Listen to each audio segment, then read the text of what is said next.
میرے بھائیوں، ذرا اپنی سوسائٹی کا جائزہ لو۔ علماء کے تعلق سے آج ہمارا کیا نظریہ ہے؟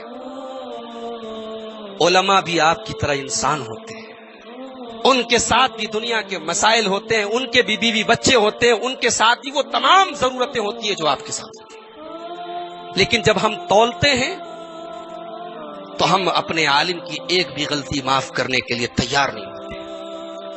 ہم یہ چاہتے ہیں کہ ہمیں عالم کی شکل میں فرشتہ ملے، تو فرشتوں کو عالم بنا دو۔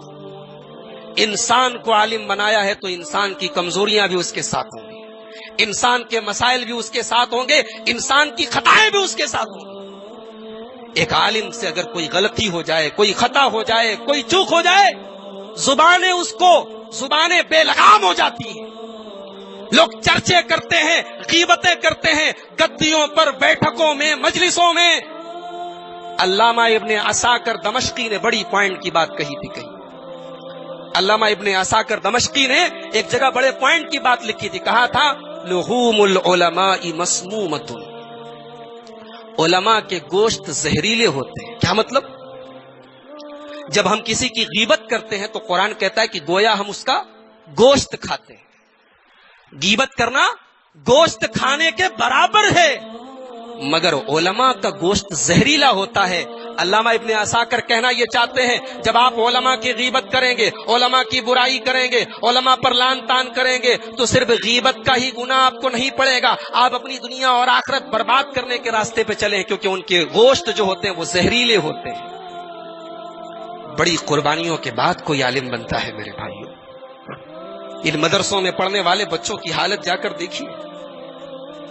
یہ ہمارے بنارس کے جو بچے جامعہ سلفیہ میں جاتے ہیں، کبھی آپ ذرا دوپہر کی چلچلاتی ہوئی دھوپ میں جب نکلیے اپنے کاروبار کے لیے، اپنی گدیوں کے لیے، اپنے مارکیٹ جانے کے لیے، ذرا دیکھیے یہ معصوم 10 سال کے، 12 سال کے، 14 سال کے بچے چلچلاتی ہوئی دھوپ میں سال کے 360 دن ہر موسم میں یہ روزانہ جاتے ہیں، اس لیے کہ یہ دین کے عالم بنے، اس لیے کہ یہ قرآن و حدیث کے جانکار بنے، اس لیے کہ یہ ممبر سنبھالے، اس لیے کہ یہ محراب سنبھالے، اور کل جب وہی لڑکا عالم بن کے آپ کے سامنے آتا ہے تو اس لیے کہ آپ اسے گالیاں دیں، اس لیے کہ آپ اس پر لعن طعن کریں۔ ذرا مدرسوں میں پڑھنے والے، ہاسٹل میں رہنے والے بچوں کے حالات جا کر دیکھیں۔ آپ اپنے گھر میں مرغے مسلم کھا رہے ہیں، وہاں وہ پانی کی طرح دال پی رہے ہیں۔ آپ اپنے گھر میں بہترین پنیر کی سبزیاں کھا رہے ہیں، وہاں وہ بغیر چھلا ہوا آلو کھا رہے ہیں، بغیر چھلی ہوئی سبزیاں کھا رہے ہیں۔ آپ روزانہ بکرے اور مرغے کھا رہے ہیں، وہ بیچارے اگر ان کو کبھی بکرے کا گوشت نصیب ہو جائے تو ان کی دعوت ہو جاتی ہے۔ بڑی قربانیوں کے بعد، بڑی پریشانیوں کے بعد، سینکڑوں میل کی دوری پر، اپنے ماں باپ سے دور، اپنے گھر پریوار سے دور، جب آپ آرام سے اپنے گھر میں بیٹھ کر ٹی وی اور سیریل اور فلمیں دیکھتے ہیں، وہ دین کے طلباء، وہ دین کے علماء، وہ دین حصول علم کی راہ کے مسافر، وہ مدرسوں کے بوسیدہ کمروں میں بیٹھ کر بخاری، حدثنا اور قال رسول اللہ کی صدائیں بلند کرتے ہیں، وہ قرآن و حدیث کا مطالعہ کرتے ہیں، ان کی قربانیوں پر یوں پانی نہ پھیرو میرے بھائی، ان کی قربانیوں پر اتنی آسانی سے پانی نہ پھیرو۔